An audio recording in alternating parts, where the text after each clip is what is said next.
very good evening to you and welcome back to this Kivumbi 2022 special. It is the first presidential town hall live on KTN News, your most trusted news channel. We're coming to you live from the Serena Hotel. And tonight, as we said earlier, in case you missed it, the people take center stage. They are getting to put their questions to the UDA presidential candidate, Dr. William Ruto, interrogating his plans and promises for Kenya. My name is Sophia Wanuna. Na bila shaka karibu tena, jina langu ni Zubeida Kome. Kumbuka unaweza kuwasiliana na naibu rais moja kwa moja kupitia mtandao wa Twitter Uliza Ruto KTN. Tumia hashtag Uliza Ruto KTN. Unaweza pia kuwasilisha maswali yako kupitia @Zubeida Kananu, @Sophia Wanuna, @KTN News KE, na tutakuwa tukimwasilishia baadhi ya maswali ambayo utakuwa ukituelekezea. Asante sana daktari kwa kuendelea kuwa nasi katika majadiliano haya. Awali uliulizwa swali ambalo lilihusiana na dawa za kuangamiza wadudu. Wengine wanatumia dawa feki ambazo zinaathiri kilimo. Natumai kwamba utaweza kumjibu swali hilo, lakini vile vile ni mwalike Michael Ondiala ambaye ni afisa mkuu mtendaji wa Agronomy Plus Limited. Anataka kujua ni vipi vijana wanaweza kuhusishwa katika kilimo na vile vile ahadi za kilimo ambazo zinatolewa na zile ambazo zimewekwa kwenye manifesto yako. Ondiala. Asante. Your Excellency, your plan is quite detailed. I mean, reading through it, you see there's some thought process. But also reading through it in terms of production, you realize that you've mentioned about investments in inputs, investment in fertilizers and so on and so forth, but there's no clarity on investment in extension service. The misuse of pesticide that he mentioned about is because there is a gap in extension service, and the people who are supposed to be in this particular space are the youth. We have a lot of graduates who I would consider is sort of a brain drain. They're trained in agriculture, but for one reason or another, they end up in other professionals, and they don't get these opportunities. Secondly, you mentioned that the database you're using was collected 6 years ago. 6 years ago from data science is almost what you'd consider irrelevant data in terms of farmers list. We have a lot of farmers who are youth. They are not owners of the land, but they are leasers of the land. They lease land and they farm. But I don't know whether they are captured in your plan or what is in it for us. No. And finally, if you're looking... Asante. All right. Thank you. No. Thank you very much. If you interrogate our plan, we have invested 12 billion shillings every year in extension service. Why? Because we want farmers to use the most modern techniques, including making sure that every farmer has information on the types of pesticides that they are going to use. Our undoing in the whole agricultural sector has been extension service. In fact, if you interrogate our plan, we have put a revolving fund of 30 billion shillings, which is static for 5 years, but we are putting 12 billion shillings every year.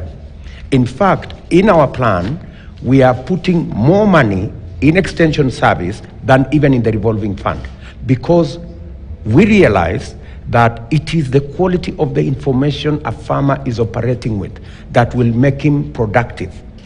He needs to know which pesticides have been banned, which pesticides carry more residues than others, and how does he apply them, at what point. You know, some of the problem why you see residues in food is because a farmer doesn't know when to apply pesticides. Sometimes they apply it immediately and then they go to harvest.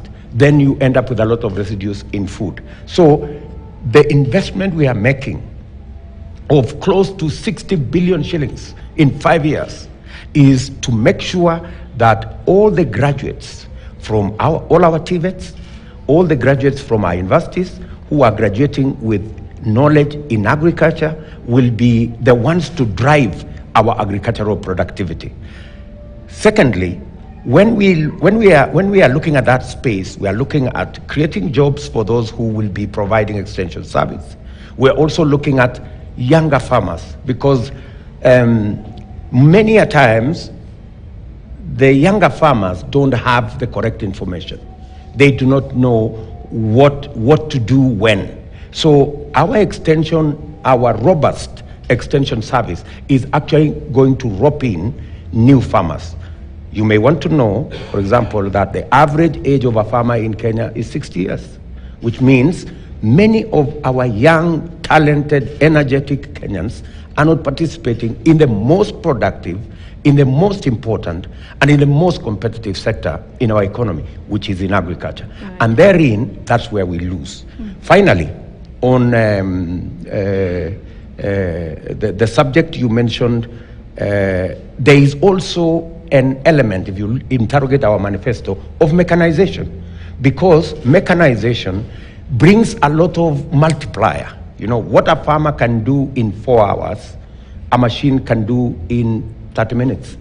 You know, so mechanization is going to be part of that program, and we already have templates on how we are going to rope in mechanization. All right. I want us now to shift gears from agriculture to infrastructure. And President Kibaki, as well as President Kenyatta, focused largely, we saw heavy investment when it came to infrastructure. And we now want to call upon Patrick Gadara, who's Curator-in-Chief, the Elephant. A question around the standard gauge railway, which has seen some contention around the same. Please take the mic for your question. Thank you. I think it's fair to say that you are one of the most ardent supporters of the SGR. That's right. And in fact, you told in 2018, you told your current head of communications that the SGR was not a matatu. So please, I can't hear you. Okay, sorry. Yeah, you said the SGR was not a matatu. You said it would pay for itself starting 2020. One of your economic advisors, David D, has written that the SGR will never pay for itself, and that the debt we took for it is going to be paid from the public purse. And I think your manifesto also cites the SGR as an example of large public infrastructure projects that have very little multiplier effect in the economy. So my question is, do you now acknowledge that the SGR, building the SGR was a mistake? And if you're elected, will you leave it as it is, terminating in Naivasha, or will you extend it to Uganda? And if you're going to do that, how much will it cost, and how will you pay for it? Thank you very much. As you have said correctly, I was and I am an ardent supporter of the SGR. I believe that it's time as a country that we scaled up our infrastructure. And one of them was SGR. Let me tell you that the SGR was not merely the infrastructure. It came as a package. We were supposed to do the Dongokundu project, which was a special economic zone. We were supposed to do in Naivasha an industrial city, so that the SGR would not only bring in raw materials where we need raw materials, but it will also take out what we are producing in Kenya. In Naivasha, our target was, and it didn't end up in Naivasha for no reason. It ended up in Naivasha for a specific reason. We wanted to tap into the geothermal resources in Naivasha, where we would get energy at 5 US cents. We would get free steam from the geothermal facility there.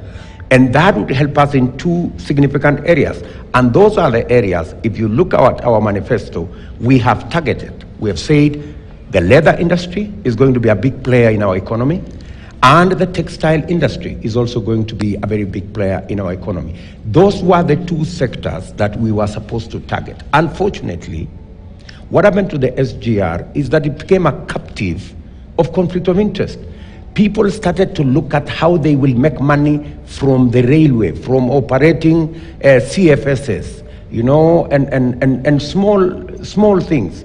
In the process, the SGR became a big project that required money to be paid. So what we will do, we will leverage on our plan on the special economic zone in Dongokundu, I know for sure that there are investors who are ready to deploy their own money to build the special economic zone in Dongokundu.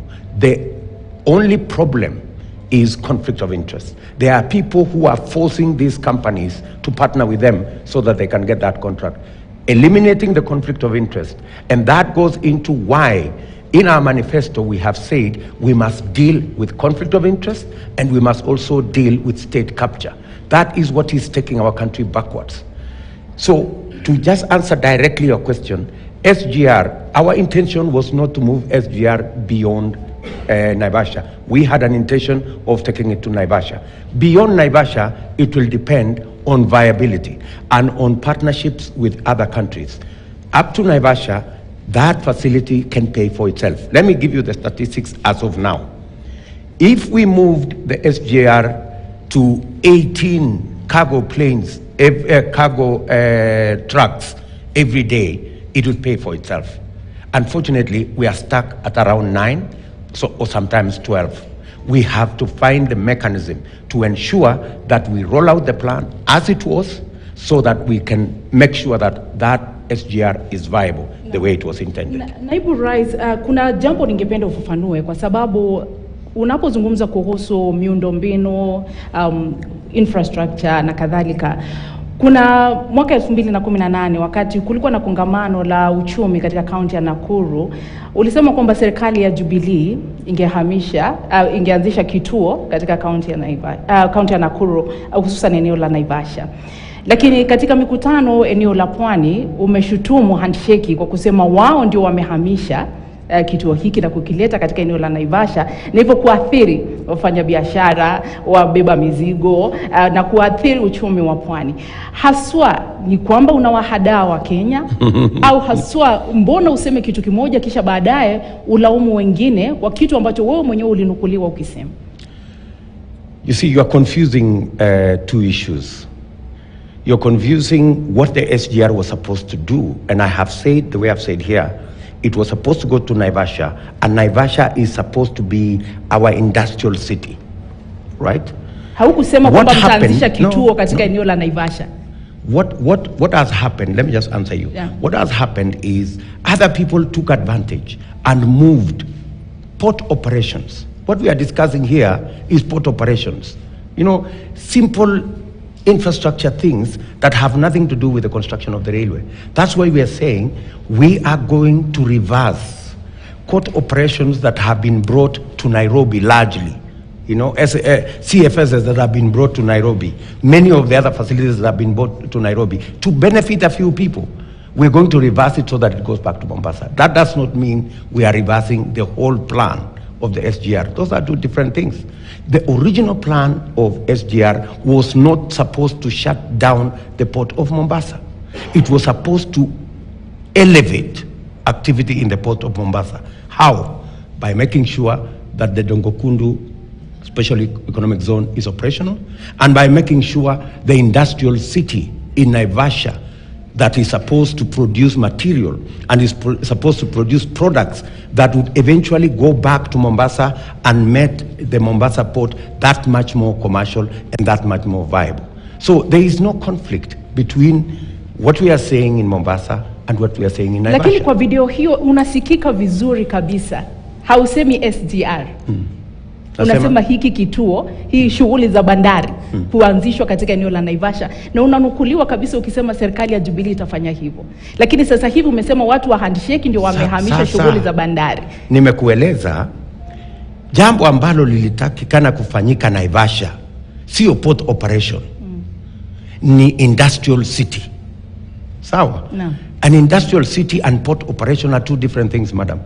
You know, one is activities around a port. The other one is a facility to manufacture, to produce products.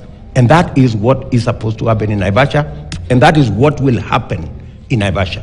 We're going to have a huge leather industry in Naivasha. We're going to have a big textile city in Naivasha that will not only bring in products using the SGR, but it will also export products out of Naivasha. And let me give you how this is going to happen.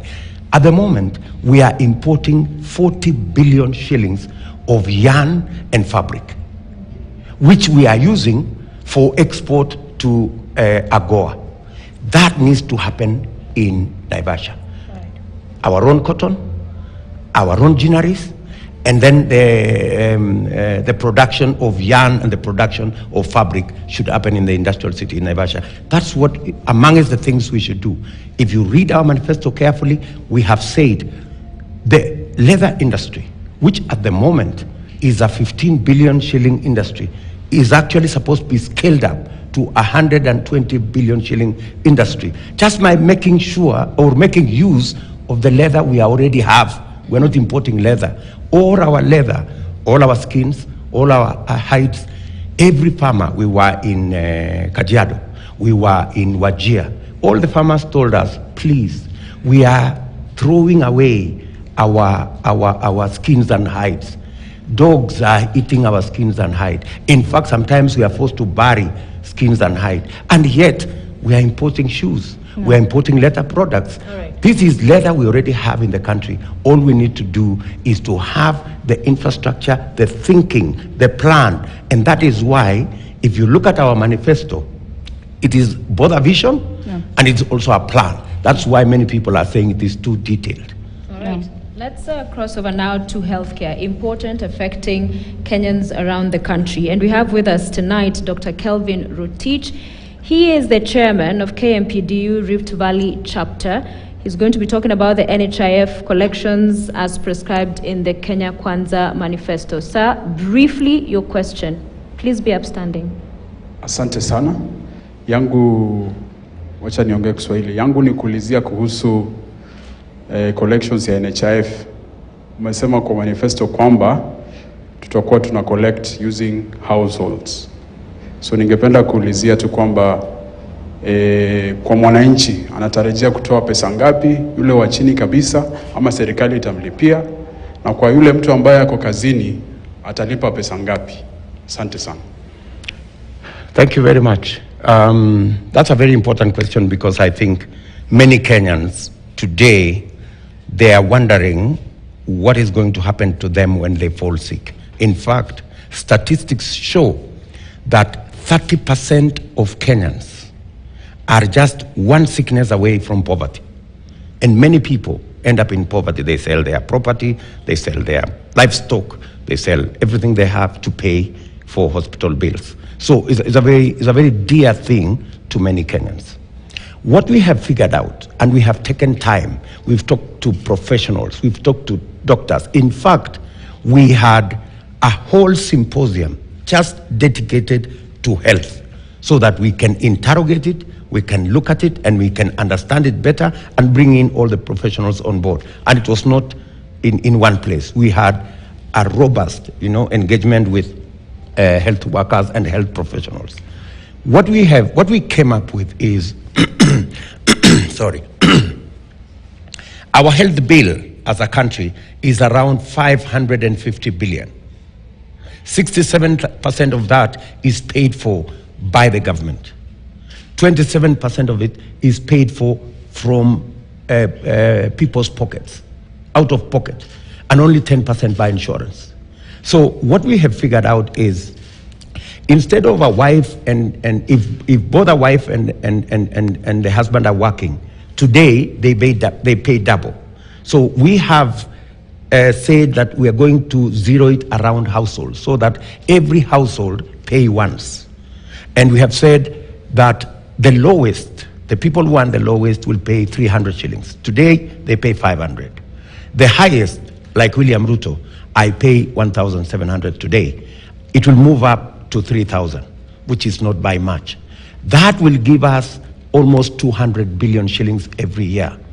And with that money, we can actually, if you combine what we will be paying and what the government is paying, we will be able to have medicine in every dispensary. We will be able to have a community health worker paid for with a stipend. We will be able to have a health professional in every dispensary around the country. And we have actually isolated what we are saying, cancer, hypertension, and we have said we are going to set up a fund just to deal with those problematic conditions that actually consume a lot of money. And we have isolated them that it will cost about 100 billion shillings, which will be funded by government and also by insurance companies. So we have figured it out. We've had a robust discussion, and I want to tell every citizen, for the first time, we have figured it out properly. And it's not the rates, for example, that are being proposed by the new schedule by NHIF. I personally believe those rates are punitive. We can actually deliver healthcare much more cheaply than is being suggested by the current rates that NHIF has put forth. Na kwa sababu umetaja dawa, nimesikiza manifesto yako na nilipata kufuatilia kongamano ambalo ulikuwa nalo na wahudumu wa afya. Na swala ambalo lilijitokeza ni kwamba unaona tatizo kubwa sana la uhaba wa dawa katika hospitali hasa mashinani ni KEMSA. Nilikusikiza nikaona kwamba unasema hapo ndio kizingiti kipo, wanachelewesha kupeleka dawa, zinaharibikia katika KEMSA na kadhalika. Lakini unaposikiza KEMSA upande mwingine nao wanasema ni malipo.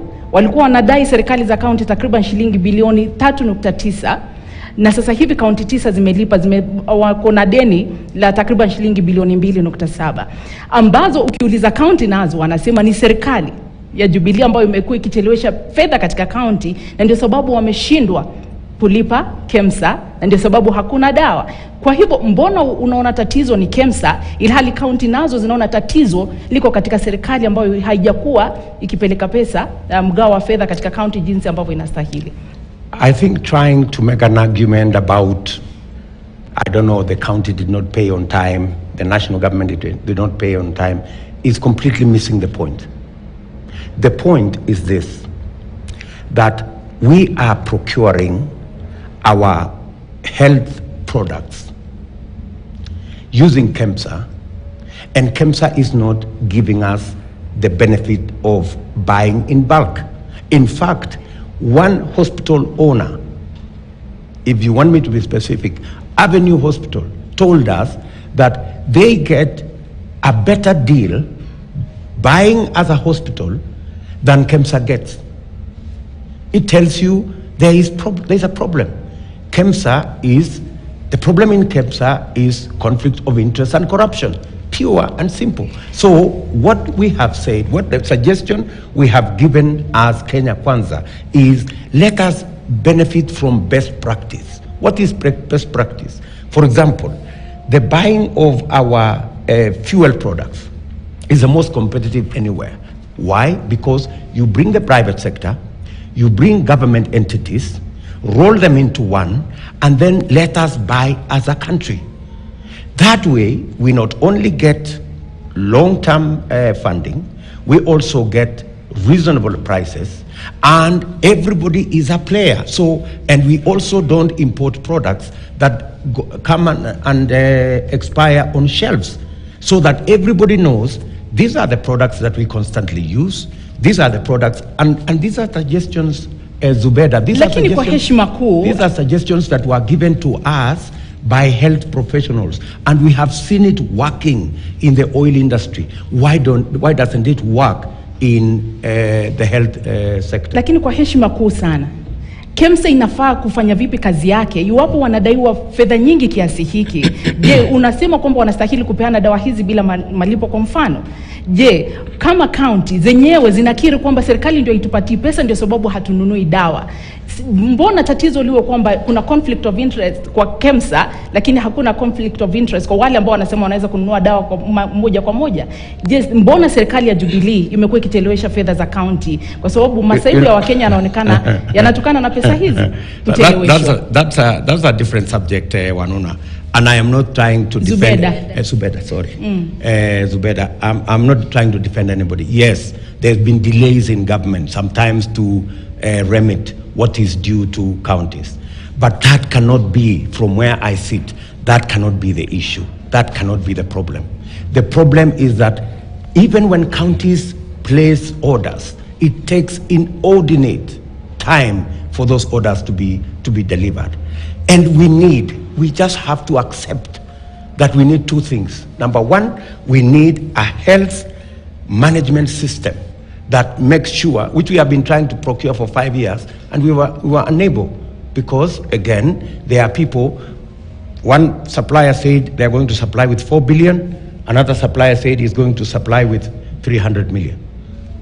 And people asked, so 300 million, 4 billion, looks like a world of a difference. Right. It went to court, it got stuck. So we need two things in health. Number one, we need a health management system so that health records are transferable. If you go to this hospital today, it must be captured. When you go to the next hospital tomorrow, they don't have to do the tests that they did yesterday. They just need to access your information. They know you have gone through MRI. They know you have gone through this scan. They give you, they progress your treatment from there. That's number one. That will save us a lot of wasted resources. That's number one. Number two, we need to clean up the purchase of products. And there is no shortcut to the cleaning up the shortage of products.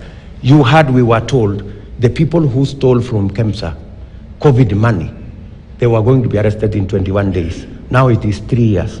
Why they are not arrested? Because they are the who and whos. That's why KEMSA is a hostage.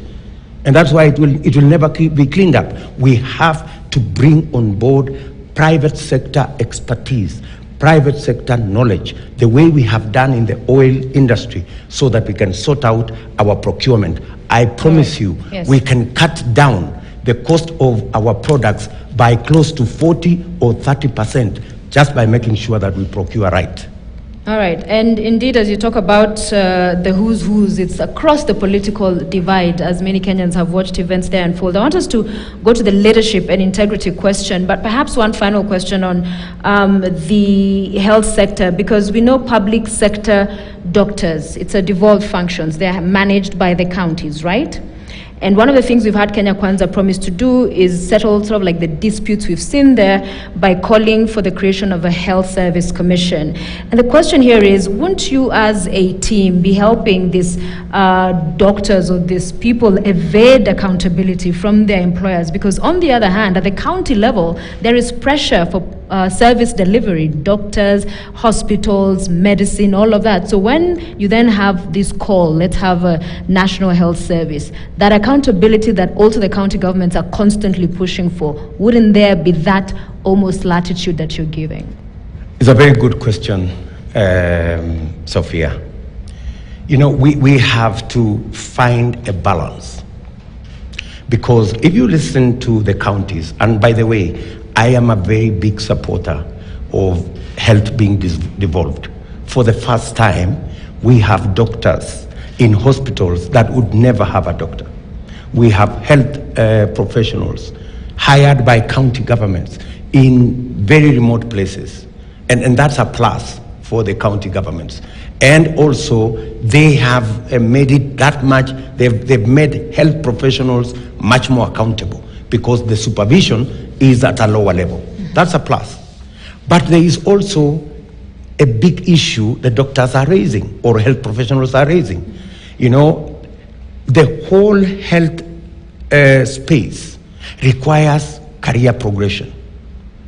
At the moment, and I sit at IBEC, very many counties cannot agree for a doctor to go for postgraduate. Because what does that mean?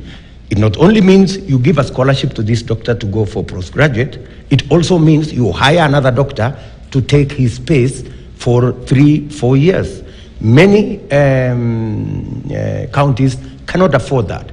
And therefore, as we do that, then we are going to end up with a place where we have no career progression for our health professionals, and that is a danger for our country, because you will need a gynecologist, you will need people. Health is evolving, you know, diseases are evolving. You need to create a career progression for health professionals, and therefore we need to meet somewhere midway. That's why we are offering that we have to balance between career progression of health professionals and they are asking for a health commission, and also the benefits we have achieved by county governments managing health. All right. Our position is not that the health function should be brought back to the national level. That's not what we are saying. We support the devolution of health as it is, but we must also think about health professionals and their career progression. All right, so to now that area that is very important, leadership and integrity. We have seen numerous issues even in this electioneering cycle with the campaigns and some of the leaders as well. I want to invite now Canon Sami Wainaina, who's Provost, All Saints Cathedral, to speak to us and raise his question tonight. Your Excellency, I have two questions to pose to you quickly. In the Corruption Perception Index 2021, Kenya is ranked 128 out of 180 countries for corruption based on how corrupt its public sector is perceived to be. Due to high levels of corruption in government tenders, Kenyans now have two tribes, the rich and the poor. As a result, many Kenyans go to bed hungry, children cannot receive quality education, healthcare is on a very high level of cost, and it's getting higher and higher. Kenyans want to know today from you, how can they trust you and your government? How do they hold you accountable so that the manifesto you have given is realized? What will you do to address corruption in Kenya? And how will you hold your own supporters, if you become the president, to be accountable on matters of integrity? And how will you remain accessible as a president so that you don't become the president and later they cannot access you? Secondly, Your Excellency, your relationship with His Excellency the President initially was admired by many Kenyans. As you campaigned together in 2012, when you went to The Hague together, and during your first term in office. It is now an open secret that your relationship with the President has reached irreparable levels. We don't know what has happened. As a result, the citizens have suffered as we watch the two of you go further and further away from each other. It is normal for people to disagree and have different opinions. All right, sir. Just like marriage, the couple needs to protect their children. Why the public attack on each other? Why haven't you as a person restrained yourself from such? Why allow your supporters to attack the president in public? Canon, I will have to stop you there. And lastly, please. If you become the president, what measures will you take to protect your deputy? That was a lot. Wow, I'll not that's allow for another. quite mouthful, eh? Yes. But Canon, first, good evening, and I want to thank you for your question. Corruption, conflict of interest, state capture is what has put this country where we are today. And we have been paying lip service to the fight against corruption. You hear all manner of statements. Oh, we are going to jail the corrupt. Oh, I don't know, this and that group is going to be put behind bars. But up until we create institutions, until we remove or end the weaponization and the politicization of the fight against corruption, we will never get it right. The fight against corruption must be institutionalized. The Kenya Kwanza government, we have taken the firm position that we will do three things. Number one, we are going to create capacity and empower institutions. Forget about the individuals. We must build the capacity of every institution to execute their mandate. Up until today, the IG, the DCI, don't have an independent budget which they run the way they want, to investigate whoever they want, to deal with the corrupt in the manner in which they want. They have to go to the office of the president to ask for money. The budget of IG, DCI, and all those institutions is run from the office of the president. Why? The Constitution is very clear. These are independent offices. As Kenya Kwanza, the first day, God willing, when I get into office, I will operationalize and give an accounting officer an independent budget to the IG, DCI, and the criminal justice system, so that they discharge their responsibility without reference to me. I don't have to tell them investigate so and so. The Constitution tells them. I don't want them to investigate my enemies. I want them to investigate the corrupt, even if they are my friends or family. The problem today is that because he who pays the tune calls the piper, the only investigations that are going on are for the people who are not politically correct. That's where we have lost the war against corruption. That's number one. Number two, we must empower the judiciary.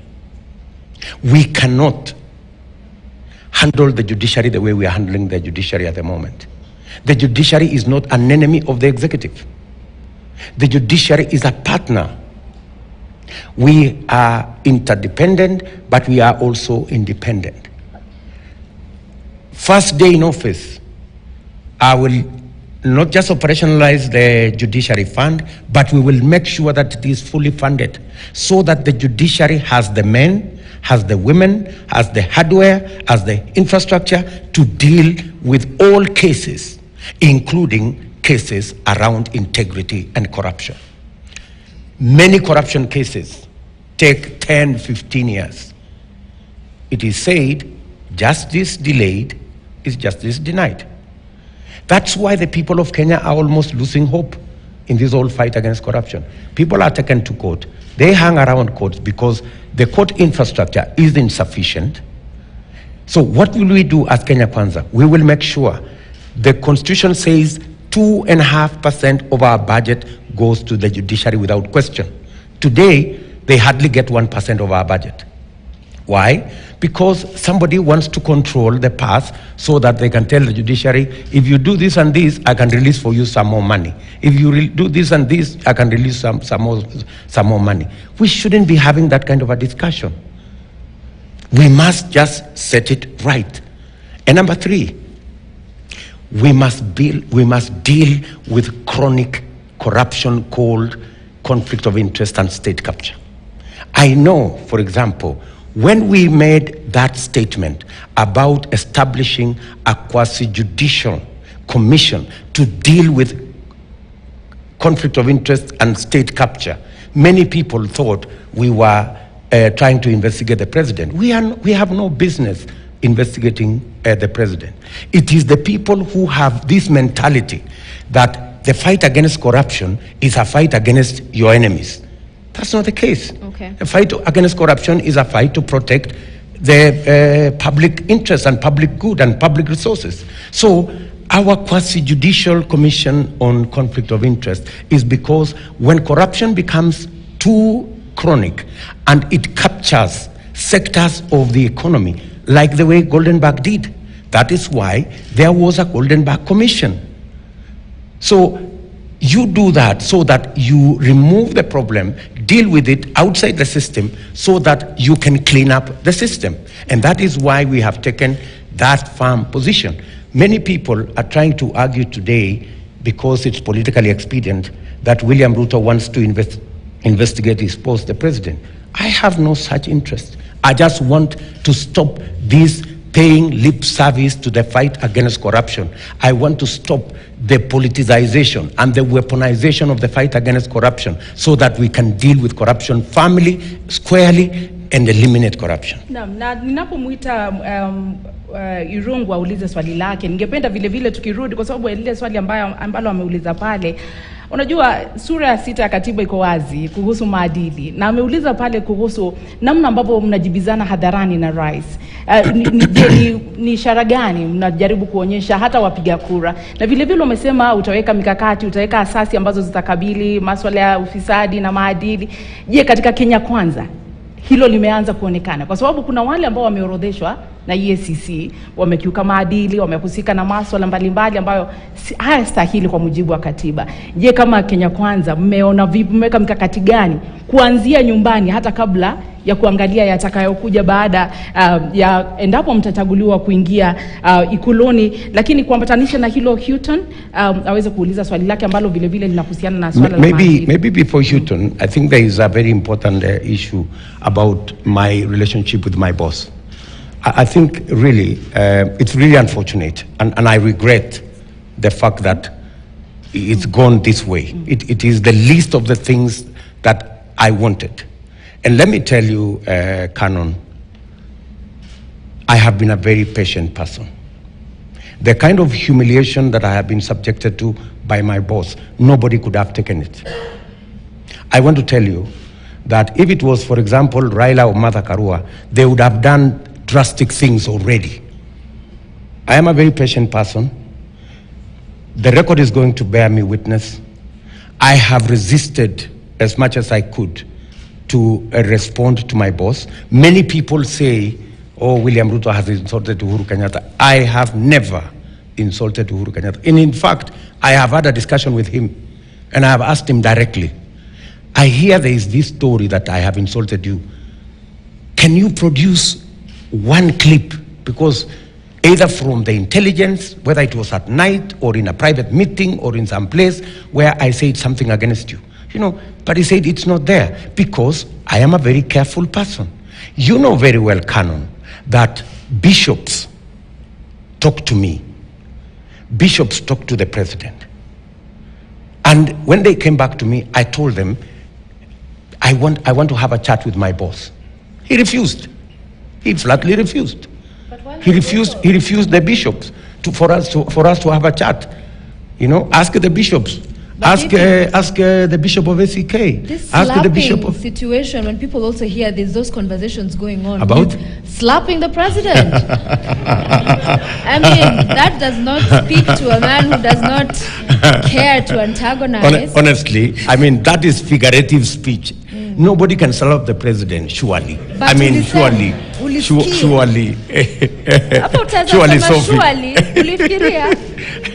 You sincerely think you can slap the president, honestly?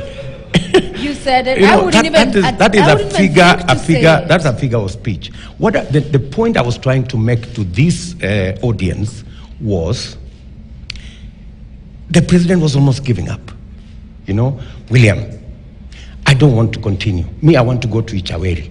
You know, you guys, I told him, my friend, you know, you are not about to do anything silly like that. You know, and so I mean that's what a genuine friend is all about. You know, when your friend is about to give up, you must be there to support them. You must be there to encourage them. You must be there to tell them not to make the wrong decisions. You know? In fact, many Kenyans have actually even quoted the Bible. I think it is Proverbs 27, I think 6 or something. They are saying a slap from a friend is actually better than a kiss from an enemy. Lakini naibu rais, kama ni rafiki yako kweli, he is my friend. Mbona uje umwanike mbele ya watu kwamba nusura ningempiga kofi? Ni vitu ambavyo unastahili kusema hadhara. Nyinyi ni viongozi wa taifa. Wale nilikuwa, I was speaking to a small audience. Whoever listened, haijalishi hata kama ni mtu mmoja nadhani kwa heshima kubwa sana. Huyu ni rafiki yako na ni rais wa taifa. In fact, my friend, the point was made when I told those people, you know, I was just explaining to them how Uhuru Kenyatta is my friend. You know, if I was just another role-of-the-mill character, I would have told him, oh yeah, I think we should just give up and go away. You know, that would be very foolish. You don't think so? You are right to say that it would be unthinkable for anyone to even say slap the president, but it's that you even thought about it, which speaks to the kind of animosity that we are seeing play out. It has nothing to do with animosity. It is not the animosity. I was just trying to make the point that I have come such a long way with my friend Uhuru Kenyatta. Right. You know, when he needed a man to stand by him, I was there. When it was difficult, there are things I did not say. You know, even as I said that slap thing, there are things I told them. If you listen to that audio properly, I told them I will not tell you what the situation was like, because there are things I cannot say. Right? But you see, I just wanted to make the point, and I think the point was made. You know, I think people are just trying to, they are trying to make political hay. You saw how the Azimio characters try to say, oh, you know, Ruto is a violent man, blah, blah, blah, blah. You know, my friend, did you sincerely want Uhuru Kenyatta after we had worked so hard, we woke up so early, millions of Kenyans went to vote, for him just to walk away? Kwa hivyo ndio sababu sasa hivi unamwanika hadharani kwa kusema nilimsaidia, nilimsaidia. Sijamwanika.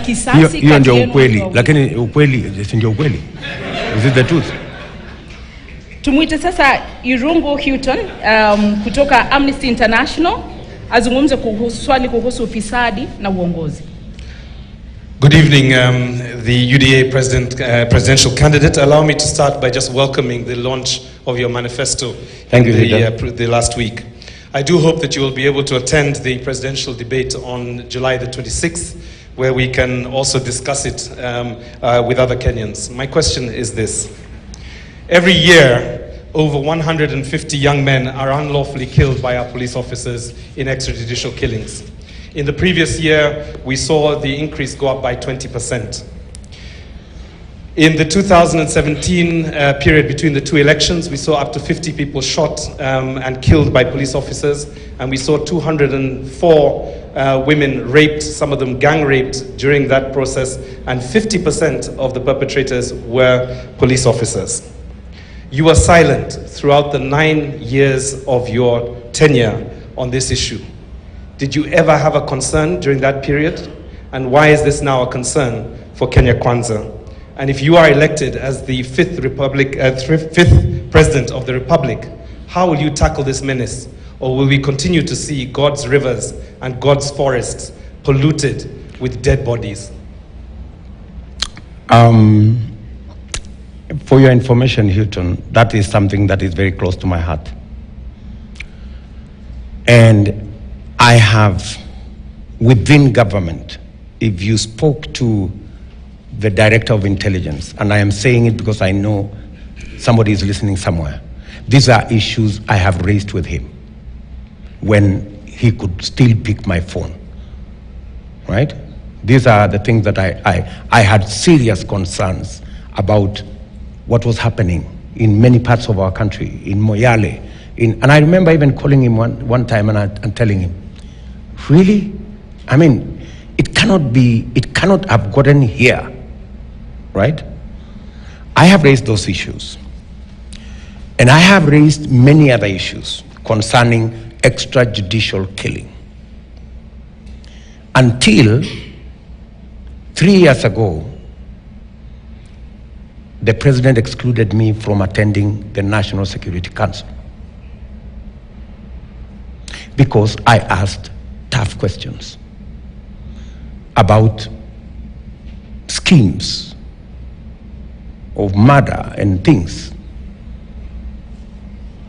So it's not something that I just woke up to today. It is something that has concerned me a lot. And that is why I have put it in, or we have put it in the Kenya Kwanza manifesto, that extrajudicial killing must come to an end. It is illegal, it is unconstitutional, it offends every principle of right to life. And you remember, I made that statement yesterday, for example, in Moyale. And I said, every criminal, however serious, must be taken to court, must be processed through court. If these people are criminals of whatever nature, chronic, terrorists, whatever, there's a process, you know? And it's the only surest way that we don't kill innocent people. It is the only way we stop killing innocent people. Because in this cloud of extrajudicial killing, oh, he's a terrorist, or he's this, that's why he was shot, that's why he was this, you will end up with many innocent people being shot and labeled terrorist or criminal or something. So my position is very clear that whatever the issues, we must continuously refine our criminal justice system to make sure that up until we are sure that this is a declared criminal, everybody has been notified, and if in the process of trying to apprehend such person, the police feel they are in danger, or he actually endangers the lives of our security agencies, that's the only time maybe police can use live fire on these people. Right. But up until that time, I am against, and I have taken up a firm position, and I have told you that for the last almost 4 years, I have not attended the National Security Council because of some of the questions I asked, which I don't believe in. All right. Thank you very much. Remember, we said no clapping. I believe there's a person who's not here perhaps during the briefing. I want us to go to a very important area, the economy. Because the reality is for Kenya Kwanza, for Azimio, whoever becomes the next president, you're not coming to a clean slate. You're coming to a country where the debt is a huge concern. Of every 100 shillings, for instance, 70 is argued is going to repay debt. Then you have corruption is a huge other area. The wage bill as well, bringing us battling on our knees as a country. I want to invite now Ken Gishinga, who's chief economist, Mentoria Economics, and he'll be interrogating the Hustler Fund. And of course, we've seen multiple funds outlined in your manifesto as well. Gishinga. Many thanks and good evening. When looking at the proposed manifesto, there is the concept of the Hustler Fund. And the idea we get is that this will be a fund sitting within a government agency which can be deployed to businesses and to the relevant segments of the society. When we look at a fellow UDA candidate, I looked at the manifesto of the Kiambu candidate, Kimani Wamatangi. His idea is that the Hustlers Fund will be a bank, will be a Kiambu People's Bank. So it won't be part of fiscal policy, but it will be part of monetary policy. So my question was a clarification on the Hustler Fund. Will it be a government agency, or will it be a county-based banking system that will be funding businesses, or will it be both? Thank you. Thank you very much, Gishinga, and thank you for taking time to go through our manifesto. I think it is one thing we would really value feedback from professionals like yourself. We have thought through the Hustlers Fund, and the challenge we are trying to deal with is access to credit. The biggest challenge ordinary businesses have is access to credit. And let me give you an example. Many small businesses, for example, we had a lady called Wanjiku who comes from the market in Ruaka. She came to us and told us, listen, we borrow 100,000 shillings every day from a Shylock. And in the evening, we have to refund that 100,000 with 10,000 on top. meaning it is 10% per day. That's how they fund their business. 10% per day is 3,600% per year.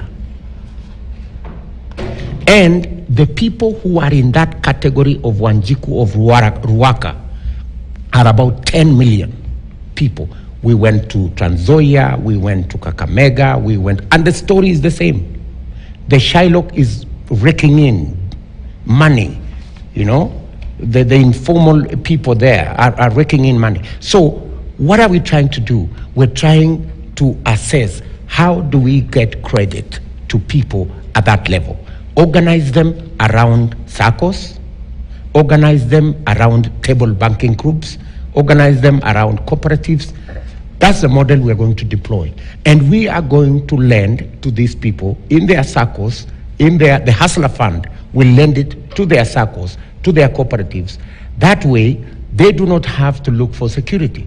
The cooperative becomes the security. The SACCO becomes the security. And therefore, these people can access credit at 2-3% per year, not 3,600% per year. What will that do? Our economists sat down and worked out. In fact, by doing three things: improving the place where they do business, making sure that there is legislation to protect their business, and number three, making sure that they have access to credit, we can actually double the earnings of these people, 10 million Kenyans, who are earning, let me just finish, who are earning between 200 and 300 shillings on a good day. We can take it to 500 and 600 shillings a day. You don't know what that will do. In fact, it will put into our economy 2 billion shillings every day, which is almost 720 billion shillings every year. You will create a very big base of taxpayers. All right. So that is the strategy of the Hustler Fund. And at the moment, we have funds like the Uwezo Fund, we have Women Enterprise Fund, we have Youth Enterprise Fund, but they are structured wrongly. So, and they don't have the necessary resources. If you put all those funds together, they hardly have 15 billion shillings. We are 50 billion shillings every year until we saturate that credit market. Okay. It will turn around the fortunes and the enterprises of millions of Kenyans. All right, Mr. Deputy President, we also have tonight Tuohoro Ndoho, who is an economy commentator, well versed with matters public debt. Your question, sir. Thank you very much. My question is, I've had a chance to look through the manifesto also, and one thing that really struck me is just it's hard to escape the conclusion that it is an extreme expansion of executive power. In the sense that, for example, I'll give the example of nationalization. You've mentioned about nationalization of the agricultural sector. There'd be a lot of more control in terms of how that sector works to deliver. And so my question is this: in an era where you will have that increased executive power, how will you address the question of public debt that currently, of course, is the talk of town? Because clearly there needs to be a major rethink of how our debt is accumulated and how the government, by being in the debt market, has crowded out the private sector almost completely. Thank you very much. I think your reading of our manifesto is not so much about expanding executive power and bringing things under control. I think it's actually the opposite. When you look at it in detail, we are actually trying to empower the farmers. We're trying to empower people in their areas. That's why you look at our manifesto is different from our competitors. Our competitors have a wish list on sectors. As we have targeted empowerment focused on people, on farmers, on business people, on, we are targeting real people. Our manifesto is centered around people. It is not centered around sectors. We are looking at specific, what do we do for this category of people? Let me go to the subject of debt. If you look at our manifesto, we have accounted for how we are going to fund our manifesto. In fact, many of the interventions are budget neutral. We have looked at our development budget. Our development budget is in the region of about 700 billion shillings every year. And we have said 25%, for example, of the programs we are running, the projects we are running get completed. So we have a 25% window every year, even without increasing the development budget, to spend in new areas. That is our first port of call. We will make sure that as we retire some projects that are getting complete, that is when we bring on board the programs that we have listed in our manifesto. That's number one. Number two, we have said when you find yourself in a hole, stop digging. We are going to be that much more prudent in borrowing. And I'll give you an example. If we just reduce, because at the moment we are borrowing on average at 10%, if you add all factors. If we reduce, for example, to 8%, and we are working on interventions on how we are going to reduce our borrowing so that it comes down, 8% from 10%, our repayment, because we are paying at the moment 550 billion shillings every year, domestic market, right? We are paying 550 billion on interest. If we reduce it by 200 basis points, you will actually be saving 110 billion shillings every year. So that will go into two areas. It will go, number one, into funding some of our projects, and it will go again into reducing the debt. Why we have this huge debt at the moment is that there are too many projects that are ongoing that are not actually budgeted. You will not see, for example, in our budget, the money that we are using to do the big project we are doing in Uhuru Gardens. It is somewhere, So there are so many projects that are unbudgeted. So we will make sure that we keep to fiscal discipline. We must make sure that our fiscal deficit does not exceed 3% every year. That way, we will make sure that borrowing, we go slow on borrowing, interest rates come down, we begin to save on the huge monies we are paying on interest. Just by saving on interest, we can do so many projects, and we can begin the journey to reduce our cost of our debt. And finally, allow me to say this one. You heard me say that we have interrogated our collections. We are collecting at the moment 52% of the VAT that is collectible. Why? Because conflict of interest, many issues. So what are we going to do? We are going to digitize that space. And it's not rocket science. Rwanda, for example, was collecting almost the same rate of GDP. Today, we are collecting 3.6% of our GDP as VAT. Rwanda is collecting 8% of their GDP. South Africa is collecting 11% of their GDP. There is absolutely no reason why we cannot double our VAT collection. We could easily collect another 400 billion shillings every year just by making sure that everybody pays what they are supposed to pay. And we eliminate the issues that today those in power exempted themselves from paying taxes. We must stop that. Everybody must pay tax. No. It's simple. Na mtazamaji, ni mdahalo wa KTN News akiwa ni makala maalum ya Kivumbi 2022 tukikujia kutoka mkahawa wa Serena hapa jijini Nairobi. Sijui swali lako ni lipi kwa mpeperusha bendera wa Kenya Kwanza, Naibu Rais William Ruto. Tuelekeze swali lako kupitia mtandao wa kijamii, uliza Ruto KTN, #uliza Ruto KTN, @Zubeida Kananu, @KTN News KE, @Sofia Wanuna. Tutakuwa tukiendelea na maswali. Vile naona wengi wenu mnataka tugusia maswala ya elimu, tutakuwa tukiyagusia maswala ya watu walio na ulemavu. Tutakuwa tukirudi na hayo na mengine mengi muda sio kwa mrefu. Tuingie madukani na kusihi usiende mbali.